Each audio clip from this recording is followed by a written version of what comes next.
Welcome, everyone. Thanks so much for joining us.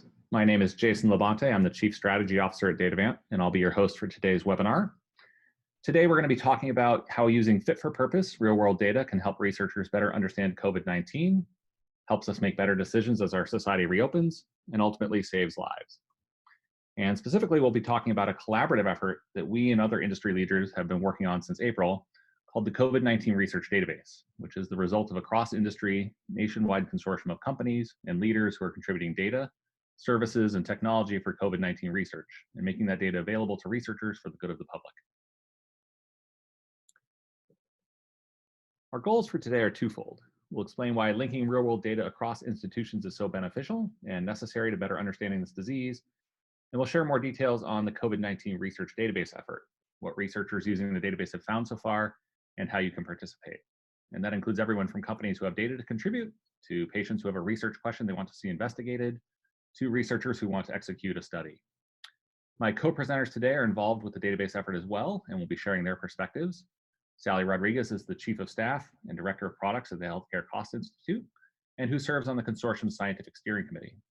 Pietro Tibaldi is an Assistant Professor of Economics at the University of Chicago, who also serves on the consortium's Scientific Steering Committee. Jan Oldenburg is an expert on patient engagement and population health, who serves on the consortium's Patient Advocacy and Ethics Advisory Board. And Pooja Patel is a data science and engineering team lead at Datavant, who worked on one of the research studies that we'll be highlighting today. Thank you all for being here. So let's start by talking about real-world data. The term real-world data makes a distinction between data that is collected in the controlled environment of a clinical trial versus data that is collected as part of a patient's ordinary life and healthcare interactions, including their electronic health records, lab results, insurance claims, prescriptions, Fitbit data, et cetera. And there's a wealth of data that exists outside of clinical trials that we can use to better understand what's going on with the patient who has COVID-19 and trace the underlying factors that might lead to a different or poor outcome compared to another patient. And you could design and run a clinical trial to test some of these hypotheses, but that process is much slower. It can take years to answer the questions in that methodology instead of weeks using real-world data. In countries with a more centralized healthcare system, it's relatively easy to aggregate this data and use it for research. But in the United States, we have a very fragmented system. That's one of the biggest issues plaguing researchers who want to work with real-world data. All of these data types exist in different institutions, and so each one has just a piece of the overall puzzle. And it's not an easy or inexpensive endeavor right now to aggregate enough of that data to do meaningful research. And you can imagine for the academic researchers and public health officials, it's nearly an impossible task to work with all these different organizations independently.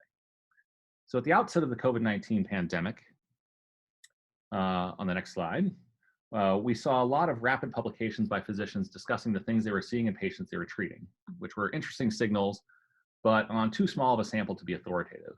And we also saw on the right-hand side here, the launch of a number of clinical trials that were well-designed, but for which results would not be available for months. And so clearly there was a need for a way to conduct rapid studies at large scale, which is where real-world data can really excel. At Datavant, we said to ourselves, we know and work with all of the organizations who have this real-world data. Let's see if we can collaborate and build a database together. We knew this database platform, if we were going to create it, needed to fulfill three basic requirements. It needed to join real-world data in a way that allows you to trace the same patient across these different data sets while still preserving patient privacy. It should be open and scalable, allowing for any organization to contribute their data and be connected with other data. And it needed a governance structure to make sure that only researchers with an appropriate approved research proposal could get access to that data. To achieve all of these goals, we brought together a consortium of partners who are contributing their data, technology, and time to work on this together. This consortium is also advised by a team of academic researchers, patient advocates, and scientists to ensure that we're operating on sound and scientific principles. I'll turn it over to Sally now to talk more about the mission of this consortium and how the research database works. Thank you, Jason. This project has a critically important mission.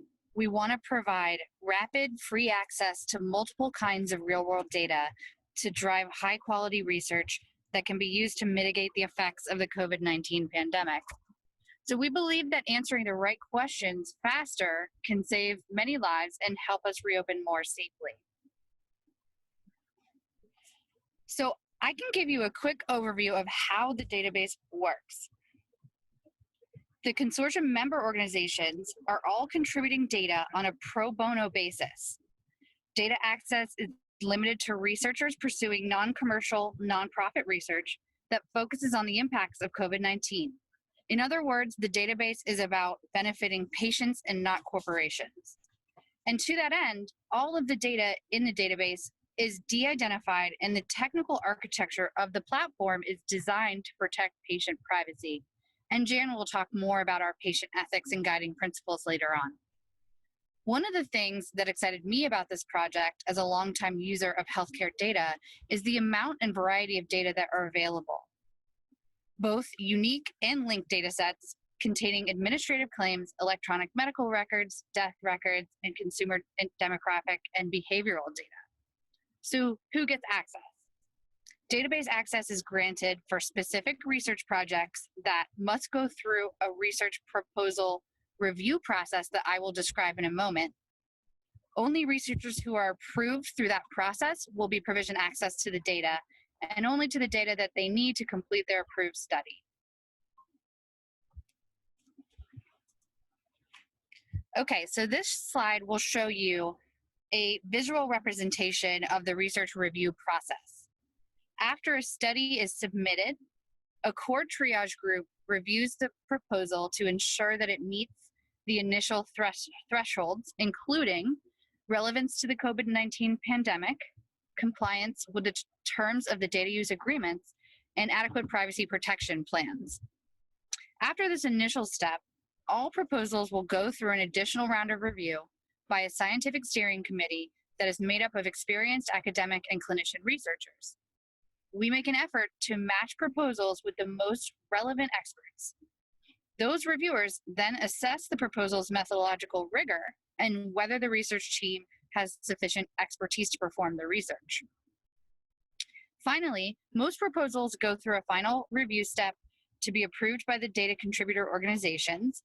And if all three steps are successful, the researchers are onboarded into the data environment. The final note I'll say here is that we built this process to balance speed with robustness, to ensure patient privacy, scientific merit, and the interests of the data contributor organizations. For most proposals, the review process takes less than 2 weeks, and we have created a resubmission process for proposals that require revisions. Jason, I'll turn it back to you now. Great, thanks, Sally. So clearly the best way to encourage data sharing in this environment is to have very strong governance procedures around controlling access to that data. And a key part of that ethos was building a strong set of patient privacy principles that underlie this entire effort. First, we want to ensure that all the data being brought into the environment was de-identified according to HIPAA. Secondly, as that data is joined to create a longitudinal view of the patient, we insist that a new certification is performed to ensure that the joined data remains de-identified. And third, we assure the data contributors that the data will only be used for non-commercial research, and finally, that the data will never leave the research environment.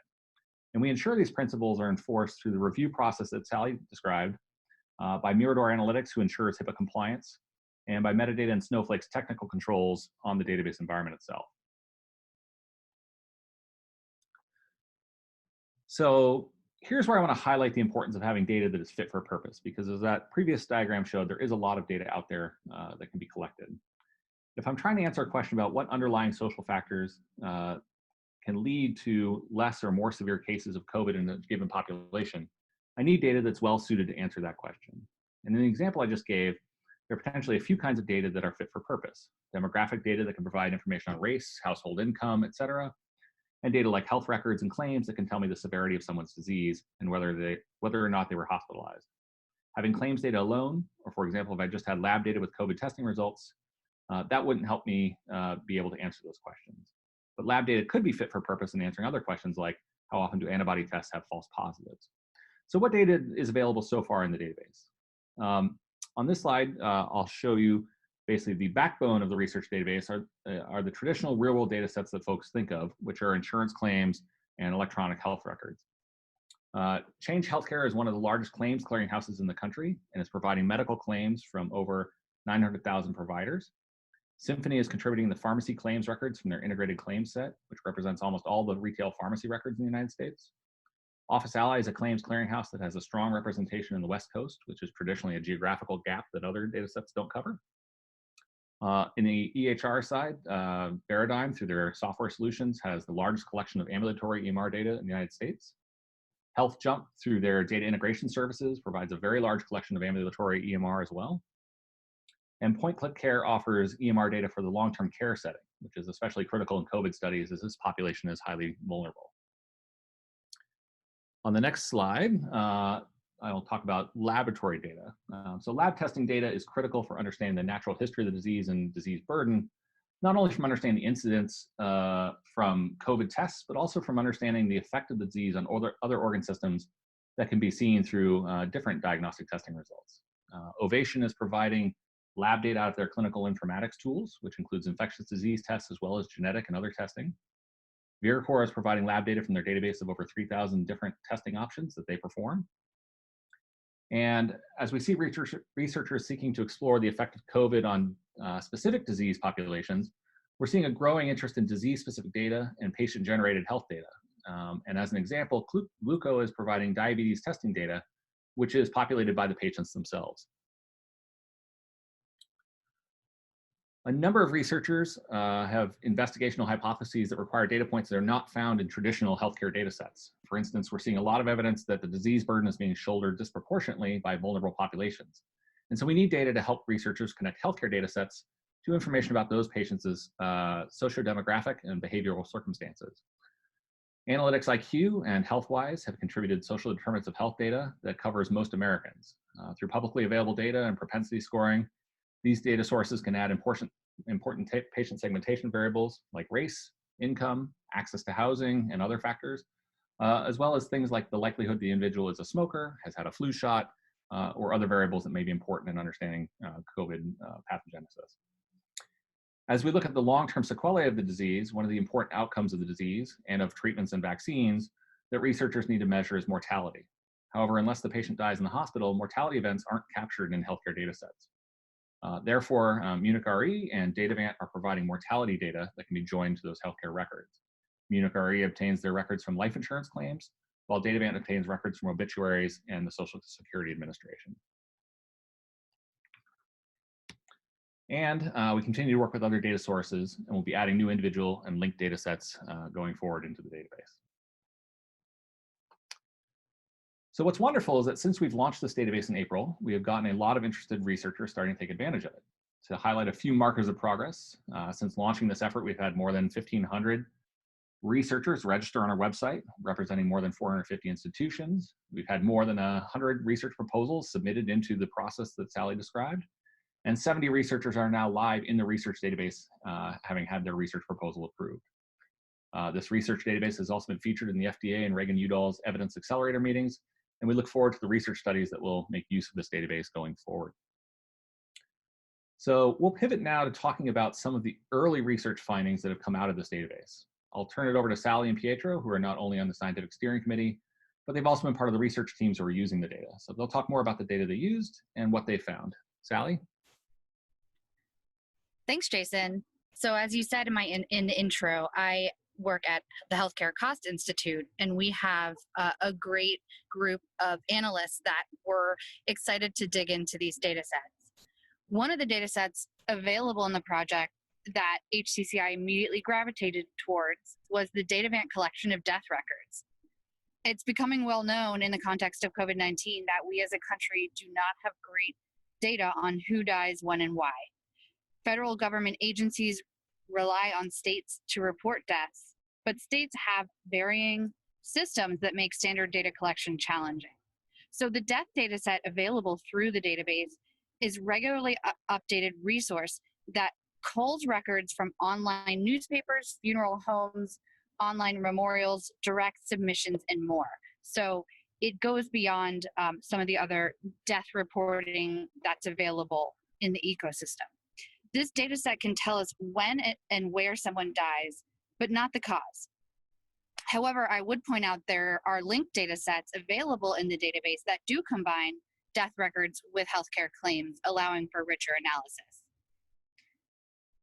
But just using the death record data set, HCCI wanted to create a dashboard showing 2020 death counts compared to historical death counts at the state and national levels. We did not apply much manipulation to the data, as the goal was simply to create a dashboard with accompanying data files that others could monitor and download for their own use. We also brought in the historical death counts data to understand the difference between the amount of deaths we're seeing in 2020 compared to prior years. What we found when we arrayed the death data against historical totals from 2014 to 2019 was compelling. In April and May, we saw a substantial increase compared to historical levels in the number of deaths, driven largely by the outbreaks in the Northeast. To be clear, the database doesn't tell us when a death is related to COVID-19, so we're making an inference there. But we do believe that the higher number of deaths that we saw in those months is related to the outbreak. And in June, you see that the national number of deaths starts to trend back towards normal historical levels. The national trend obscures, though, some fairly substantial variation among states, however. In June, we saw upticks in the number of deaths relative to historic levels in several states.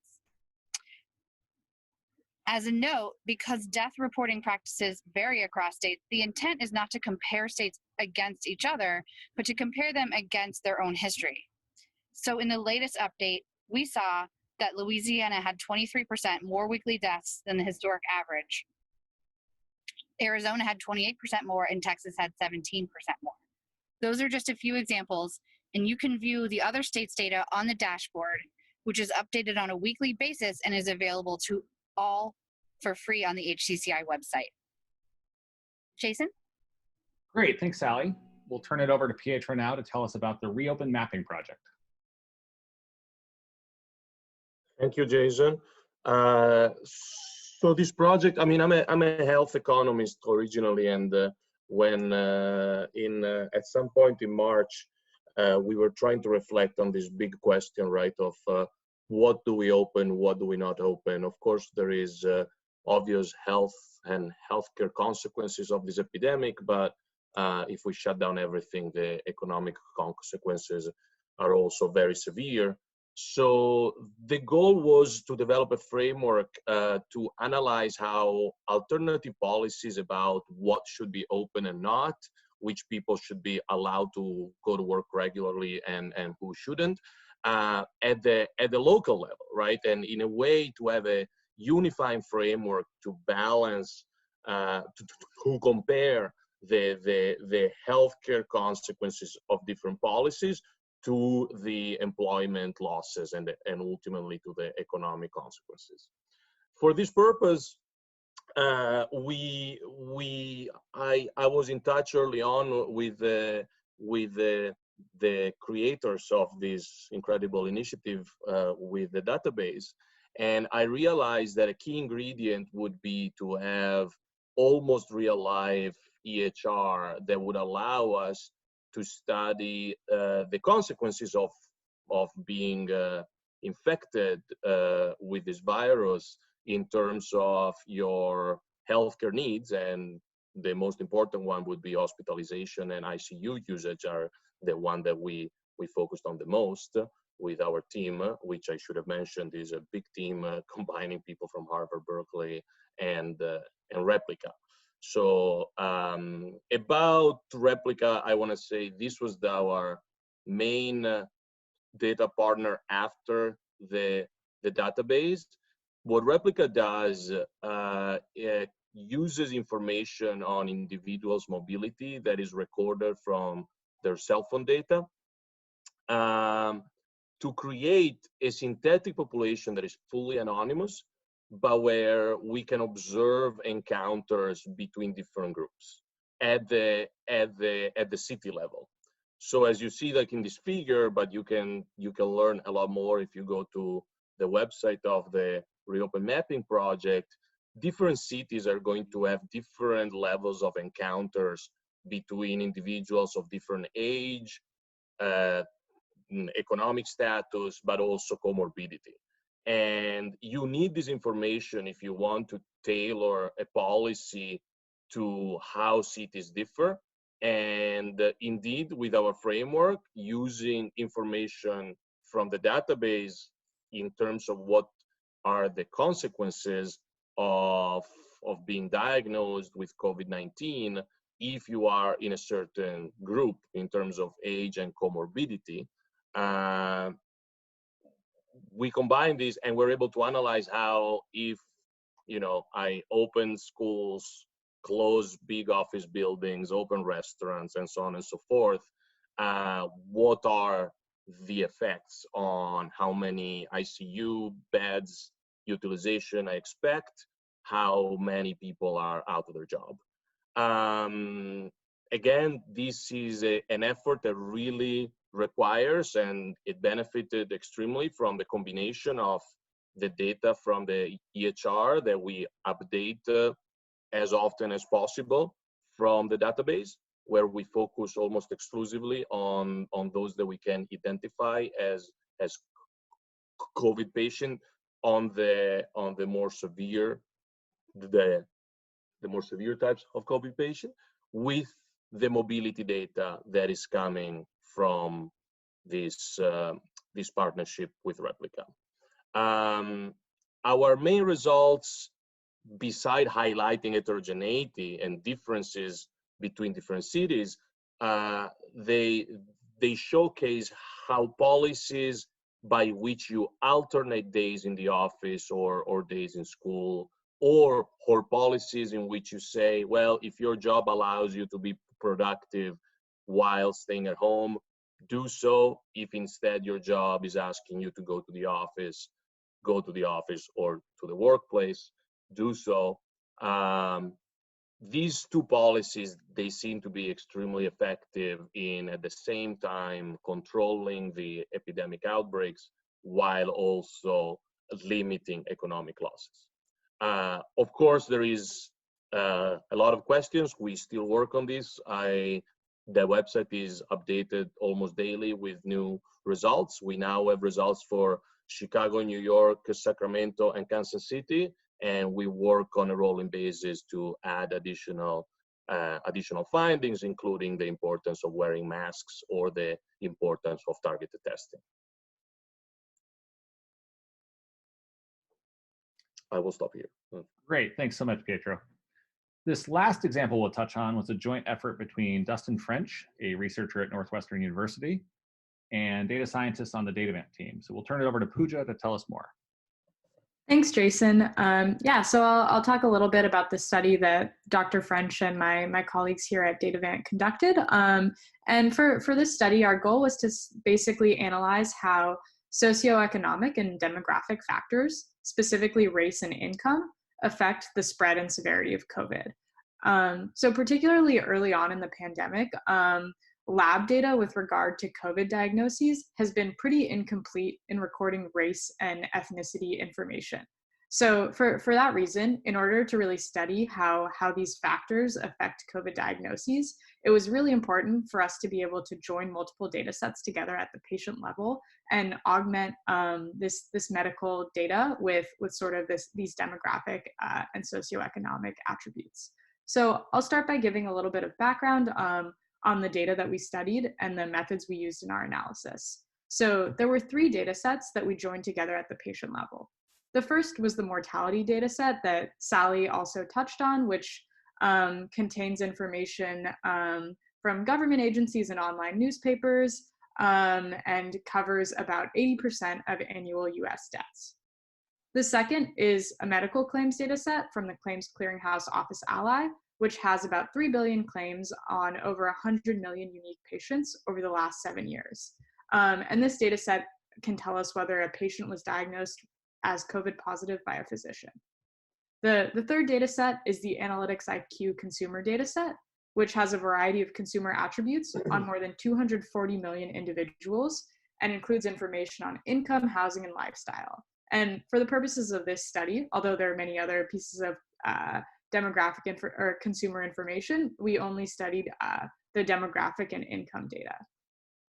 So to actually join these 3 data sets together, we used privacy-preserving linkage methods in a manner that was certified as de-identified under HIPAA by a third-party expert. And when we joined the data sets together, the patients were considered the same if their last name, their first name soundex, their date of birth, and gender were identical. And just to touch on what that term soundex means, if you're not familiar with it, it's basically a simple algorithm to map together names that might be slightly differently spelled to the same value. So you can think of John with a H or John without an H. Those names are spelled slightly differently, but would map to the same soundex value. And so now I'll touch on a few of the results we found in our analysis. So we first looked at the data stratified by race. You can see in this chart here that the African American and Hispanic groups make up a larger proportion of COVID cases relative to the baseline population. Those blue bars are kind of above the dashed line that we see there.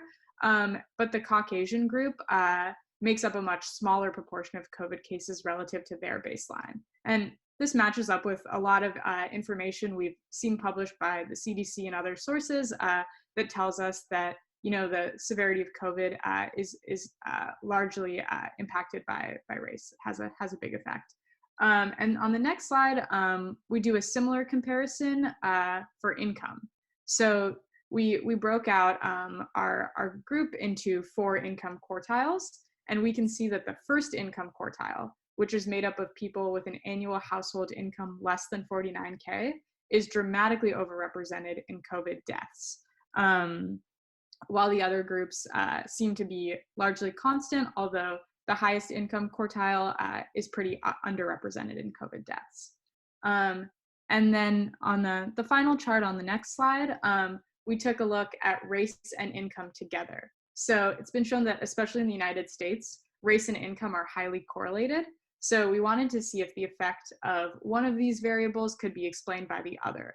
But interestingly, even when accounting for income, we see that the African American and Hispanic groups are overrepresented in COVID cases, although the effect does appear to be more pronounced in lower income groups. So these are just a few of the preliminary results we found on this joint data set that we analyzed. We would like to do further analysis, taking into account further socioeconomic information, comorbidities as well. But yeah, we hope that this sort of contributes to the growing body of work, showing how minority populations are affected by COVID. Thank you, Pooja. As the final part of our presentation today, before we jump into audience Q&A, Jan will be talking about the importance of connecting real-world data for the benefit of patients, how we're working on incorporating the patient perspective and making sure we protect patients, and finally, share some open items that we'd love to get thoughts on from the audience as we consider how to expand usage of this database. Jan? Thank you so much, Jason. If we start with this slide about incorporating the patient perspective, I just want to emphasize how issues about focusing on benefiting patient health and protecting patient privacy have really been at the heart of everything this database has been designed to do and the way it's been designed. And we also think we're benefiting patients by focusing on providing the data at no cost to the researchers in order to broaden the base of study and participants, and also focusing on only those that are researching for non-commercial outcomes. We've already identified some ways that patients can participate, and I'll talk about those in a little more detail later. But we're also interested in the audience's perspectives and suggestions on additional ways that we can represent the patient perspective in the entire process, as well as in the research that we're doing. And one of the things that's an open item is really how can we best incorporate patients and consumers into the review process for study approval. You heard Sally talk about the process and how it's both rigorous and fast track to ensure things get through. But we would really like to make sure that we're thinking about getting that patient perspective, not just as research subjects, but as evaluators of proposals for the most value and which ones don't, in fact, meet their goals. So we'd like your thoughts on that. And you can view our overall statement of ethics at the link in the bottom of the page. And I hope you'll see it's very comprehensive. If we move to the next slide, this is the illustrious group of people that I serve on the Advocacy and Ethics Board with.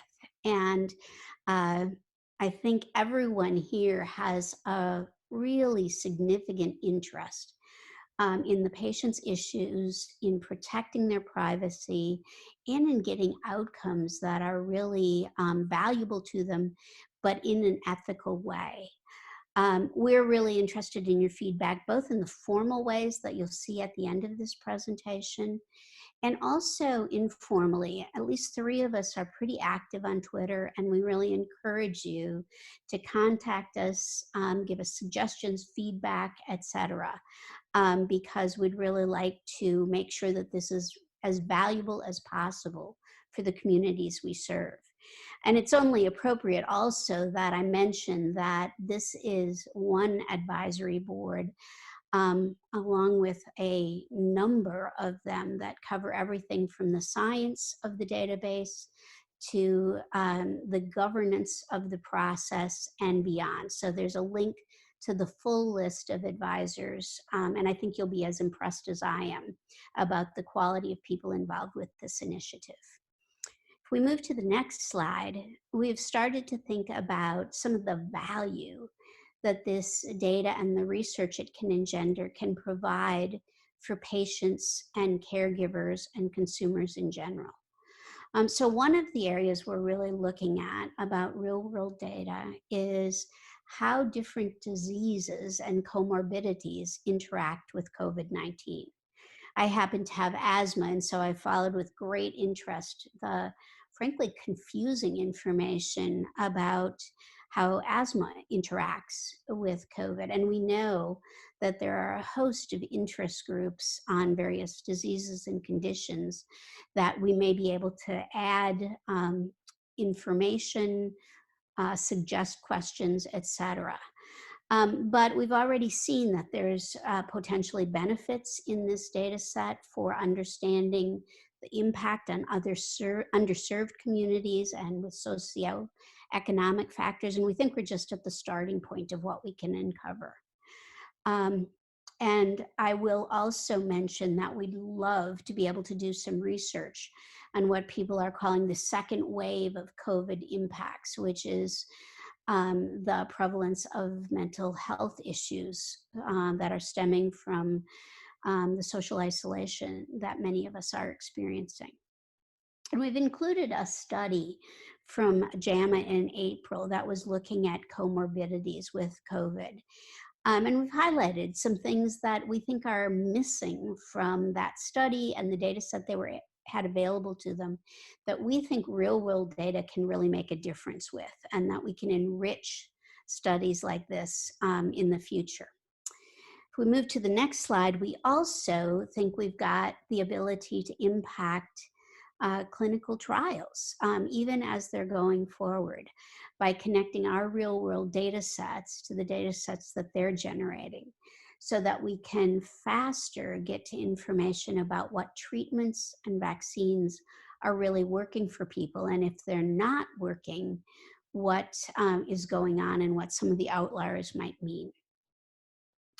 On the next slide, we also think that there's potentially value in patient-generated health data. And patient-generated health data is a pretty broad category. It covers everything from patients' assessment of how well they're doing to wearables, sensors, remote monitoring equipment, and self-tracked data. So we think there's some richness there, and I've included a link to a study or a conversation with Eric Topol, where he really highlights some of the things that there at least are indicators from wearables that might indicate early onset of COVID. I think they've discovered that heart rate variability combined with a reduction in the number of steps are two variables that really do seem to predict several days ahead onset of COVID. And we know, Jason has already mentioned, that we're using some of the data from patients' blood glucose meters. But we'd really like to understand what other data is available to us, how we could get access to it, and what it might tell us. Realizing that in doing so, we've got some interesting questions to answer about how we assess the validity and reliability of that data, how we protect user privacy with some fairly intimate data, and how and where we store it to fully protect our users. So as you think about contributions, we would love, again, your advocacy for different data sets, your introduction to sources of data, and your suggestions about what we might be looking and should be looking to source. And last but not least, we also have, I told you I'd tell you some ways that patients, caregivers, consumers can participate in this process. And these are the ones we've thought of so far. And as we mentioned, we really welcome additional ideas. But first of all, we're very open to research questions that are submitted by patients and consumers. And you don't have to have a researcher in mind or a research group in order to ask questions of the database or questions of us to find sources to research it. There are ways of expanding our data set by either helping to get your organization and the holders of your data to donate their data, as well as helping us find disease-specific registries and sources of patient-generated health data, as I just mentioned. We also are really open to research that is led by patients or in which patients are key participants.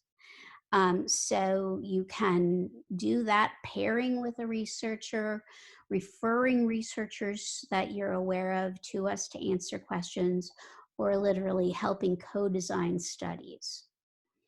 We also need your help in raising awareness, just partly that this database and its richness exists, but also as we're starting to see some of these outcomes from the research that we're doing, help us get it out there. We know there's a dearth of information that people really feel is credible and understand how it's been arrived at. Help us think about how we can best communicate some of the outcomes that people are seeing from the research they're doing here. And this is a critical issue. We know we're in a place in this country where disinformation is perhaps more viral and communicated more easily than credible information. So we'd love your help thinking about how we can get the valid research out there and how we can specifically help people find information that's both culturally relevant to them and disease specific. And now I am going to turn it over to Jason for the Q&A, but I want to bring your attention to the email, the contact@Datavant research database, COVID-19 research database.org. Thanks.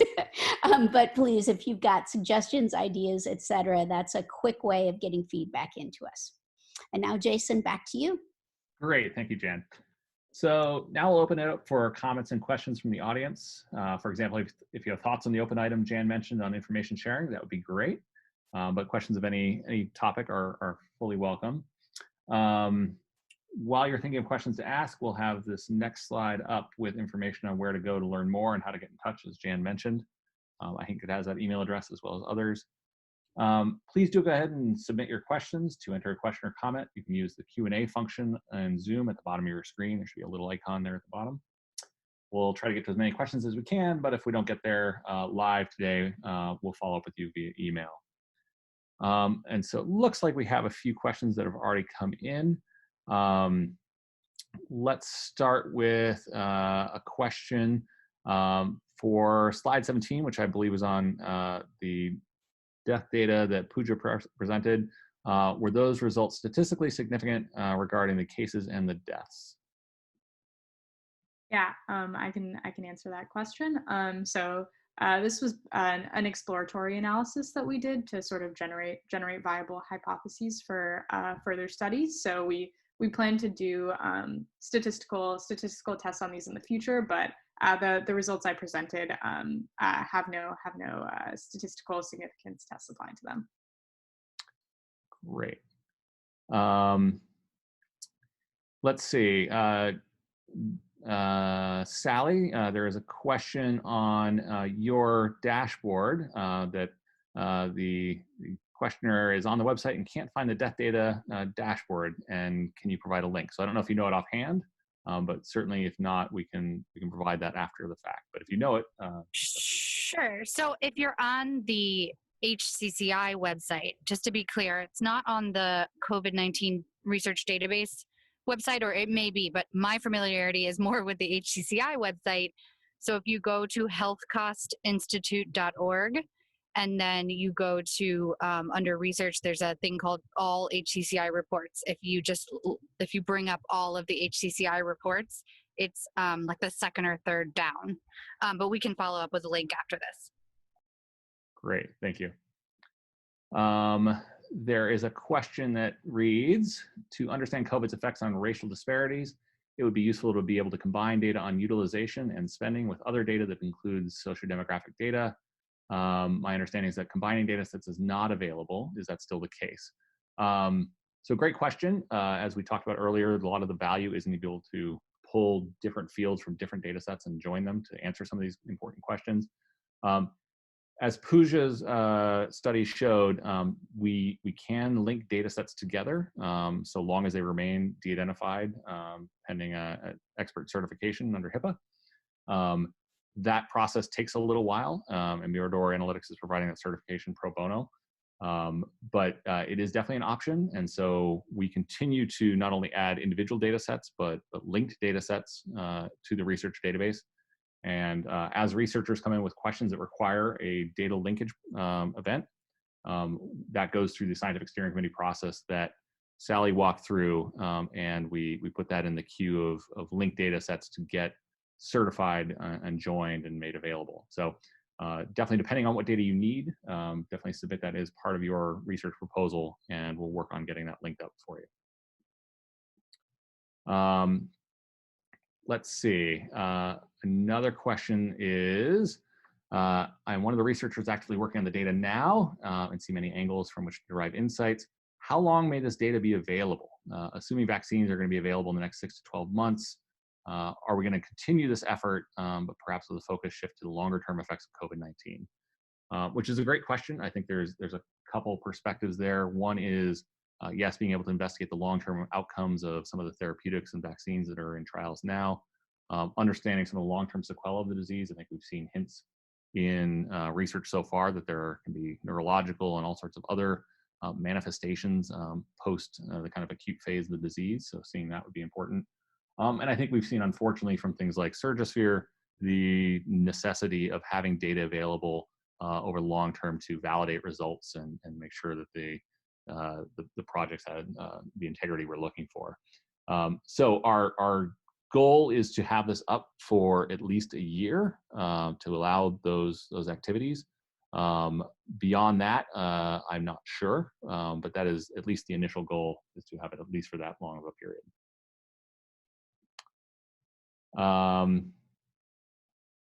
Let's see.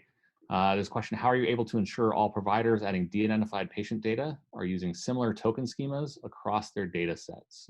Pooja, I think you talked a little bit about how you did the linking between the data sets you used.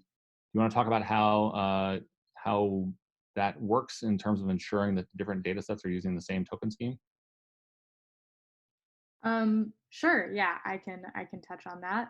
So basically, for all data that goes into the database, those data sources will create these same tokens, and that'll allow us to link them together. So yeah, that's sort of a process step that happens before the data goes into the database. Great. Sally, I think this question will be for you. There is a scientific review vetting of the research proposal at the front end. Do you have such review of the results as well, or do you view the research team as being fully accountable for quality of their results? Do you want to talk a little bit about the post-research kind of approval process?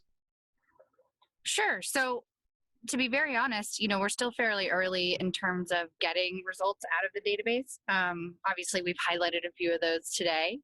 But essentially, the biggest sort of guardrail around that is when you take data out of the data environment, there is a privacy review to ensure that the data that you're taking out is at a sufficiently aggregated level and that it's not violating any privacy rules.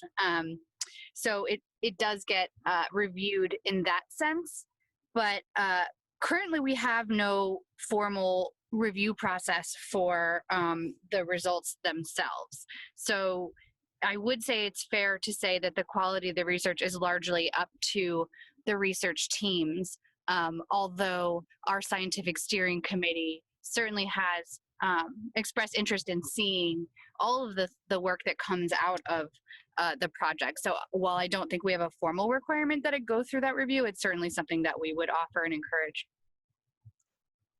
Great. Let's see. There are a lot of questions, which is great. Sally, you might know this. Are any of the research teams considering pediatric cases that we're seeing? If so, given the rarity of the cases, how is privacy addressed? And so, Sally, you see a lot of the proposals. Maybe you can answer that one. I do see a lot of the proposals, and I definitely appreciate the question as someone with 2 young children. But no, I'm actually not seeing many proposals related to pediatric outcomes. I believe I can think of one, potentially 2, but out of the over 100 applications we've gotten, that's obviously not a huge proportion.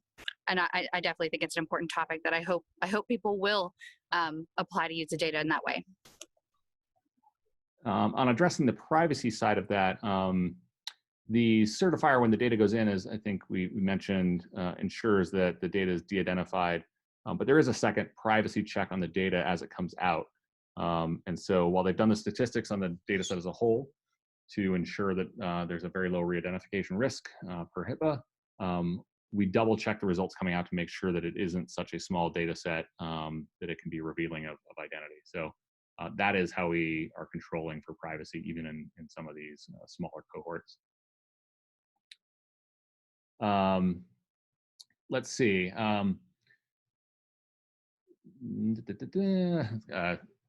So here's one on whether there will be study designs that that require the collection of biospecimens, and whether biological data that's collected in that way, which will not be available in the claims or EMR data sources that are in the database so far, could be made available, and how might that biological data be incorporated into the DataVant COVID data set? So great question. It is not something that I think we have come across yet. Obviously, there are projects out there, like all of us, that are biobanking various samples, and there may be COVID-specific ones as well.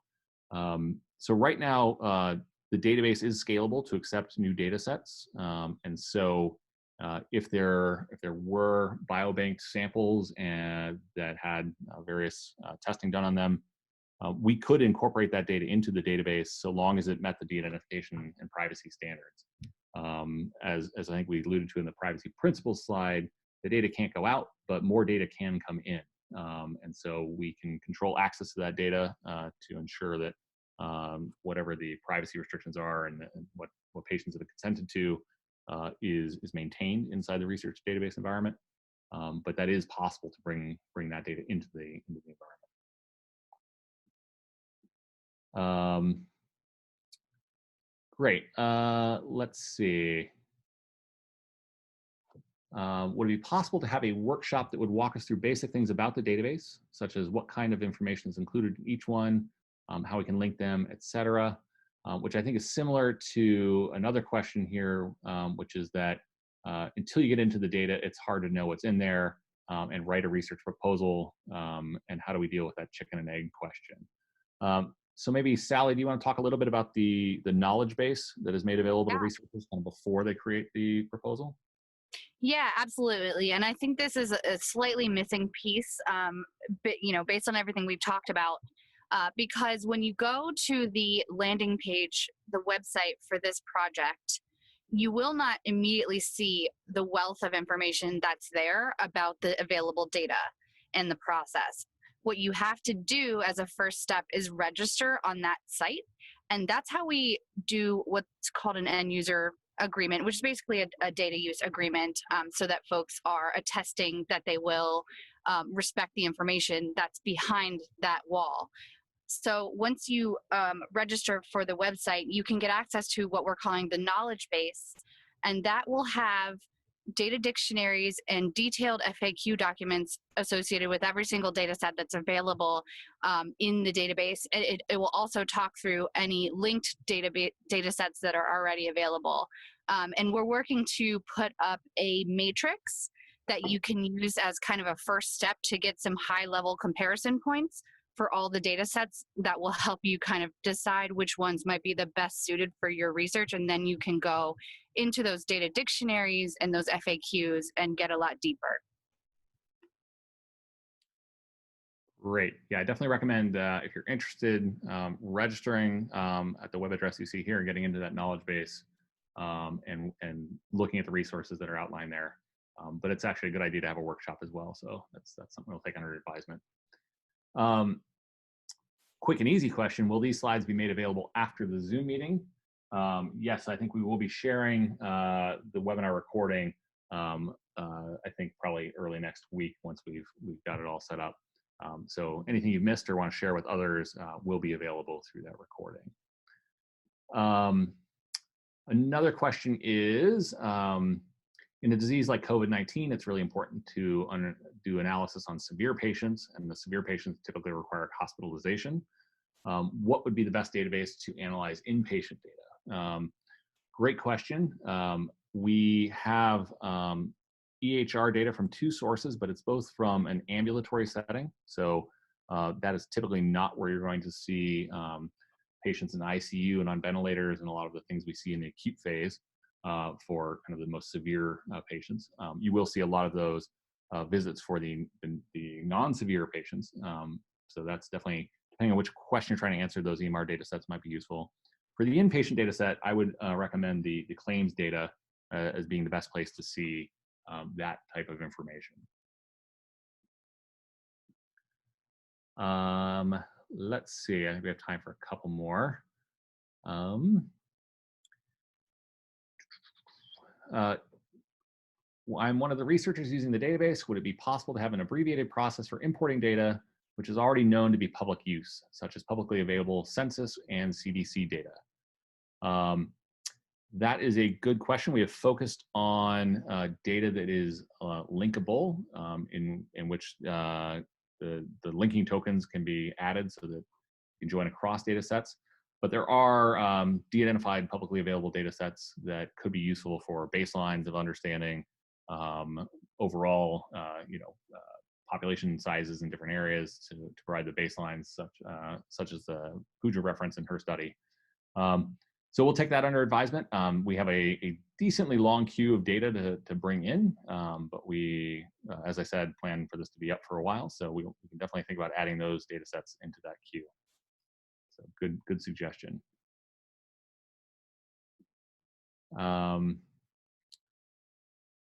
Let's see.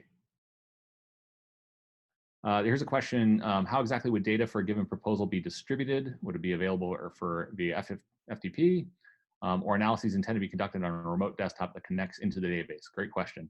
So one of our privacy principles is the data never leaves the research environment. So we have a very strong research database environment that we've set up. It's set up in Snowflake where the data resides. Metadata is providing the research environment around that and controlling access into that environment. So they do all the research onboarding. Inside that environment, we have loaded up SAS and Stata, which we have free licenses that have been generously donated by those folks, as well as R and Python and a number of other analytical tools. So the researchers are onboarded into that research environment, use the tools within that workspace to conduct their studies, and then the only thing that comes out are the aggregated results that are subject to that final privacy review that we alluded to earlier. So that's how the actual mechanics of it work. And I think we have time for one more. One thing that we forgot to talk about, which I think is great in alluding to the CDC and census data, Snowflake has made available 27 different sources of reference data from their STAR schema data set. And so all the researchers in this environment also have access to that data as part of their queries and their projects. So that's another nice piece that Snowflake has generated, generously donated into the research database. So I think with that, we're out of time. I appreciate everybody's attendance. Thank you also to Jan, Sally, and Pietro and Pooja for being part of the research database effort and speaking today about this important topic. If you'd like to stay up to date on what's happening in the COVID-19 research database, definitely, as this slide shows, I'd encourage you to visit COVID-19researchdatabase.org and sign up for the mailing list. And again, if you weren't able to get to your question live today, we'll be following up with you separately, and we will make this webinar recording available next week, and we'll send out an email once it's available. We hope you and your families are staying safe, and thank you again